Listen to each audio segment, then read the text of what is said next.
Pour la plupart des débutants, quand on parle de RSI, beaucoup pensent que ça sert juste à acheter à 30 et vendre à 70. Mais il y a un usage beaucoup plus intéressant, les divergences du RSI. Dans cette vidéo, je vais t'expliquer ce que c'est, comment les reconnaître et surtout comment ne pas les utiliser n'importe comment. Dans cette vidéo, je vais être clair, net et très précis. Alors, tout d'abord, on doit ajouter le RSI sur notre graphique. On se rend sur le logiciel TradingView et on va dans l'onglet indicateur. On écrit RSI et vous ajoutez l'indice de force relative. Si vous n'avez rien fait de bizarre sur votre logiciel, vous n'aurez aucun paramètre à changer.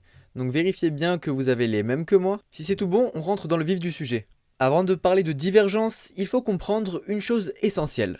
Le RSI ne mesure pas le prix, il mesure une force de mouvement. C'est pour ça que généralement lorsque le prix monte, le RSI monte également et quand le prix descend, le RSI descend. Si le RSI monte, il y a une pression acheteuse. Si le RSI descend, il y a une pression vendeuse. Attention, le RSI ne prédit rien, mais il observe la force derrière le mouvement. Et c'est justement lorsque la force du mouvement qui est montrée par le RSI ne correspond plus au mouvement des prix qu'on va se poser des questions sur des entrées à prendre en trade. Premièrement, qu'est-ce qu'une divergence haussière? Ça apparaît quand le marché continue de baisser, mais que la force de la baisse diminue. Je vais vous faire un petit dessin pour que vous compreniez bien. Il y a un low plus bas que l'ancien, mais sur le RSI, si on prend le même point, il sera plus haut.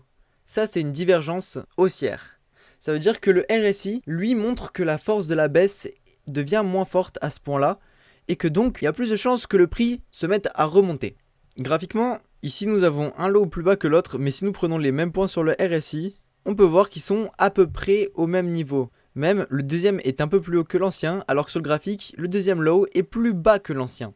Ça montre que la baisse a moins de force et comme on peut voir ensuite il y a eu un gros mouvement haussier. On peut pas être sûr du mouvement que le prix va faire à cause d'une divergence du RSI, mais on peut être sûr d'une chose, il y a moins de force dans le mouvement. C'est simplement un signal d'alerte. Maintenant, qu'est-ce qu'une divergence baissière? C'est lorsque le prix et le RSI seront dans une tendance haussière, on va observer un high plus haut que l'autre, mais sur le RSI, le high sera moins haut. Ça c'est une divergence baissière, ça veut dire que la force du mouvement haussier est de moins en moins forte et c'est le RSI qui nous permet de voir ça. Par exemple, regardons un cas sur notre RSI qu'on a en dessous. J'ai trouvé un très bel exemple sur le graphique.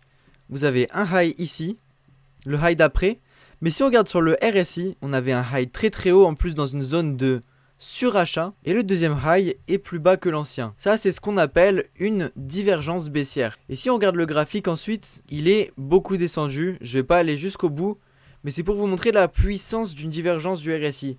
Ça montre pas non juste un mouvement d'indicateur de trading, c'est pas juste un indicateur de trading, c'est vraiment un signal qui montre que la force d'un mouvement s'épuise. D'ailleurs, si vous êtes intéressé par une stratégie de trading avec le RSI qui a déjà été testée, qui est rentable sur le papier et qui est simple à mettre en place, je vous laisse regarder le lien dans la description de cette vidéo, mais bref, j'en dis pas plus. Il y a une erreur que des débutants font avec le RSI, c'est qu'ils traitent les divergences vraiment comme un signal direct. Alors que non, en réalité la divergence du RSI c'est juste un outil qu'il faut apprendre à savoir utiliser, mais il faut jamais rentrer dès qu'une divergence apparaît. Les divergences du RSI fonctionnent le mieux en fin de tendance, sur des supports ou des demandes, donc il faut aussi apprendre quelques concepts price action. Si vous ne voulez pas vous compliquer la tâche, regardez juste le lien dans ma description. Il y a tout ça qui est détaillé. J'espère que cette petite vidéo simple vous aura aidé et elle vous fera atteindre vos objectifs en trading. Sur ce, c'était Matt Trading. À bientôt.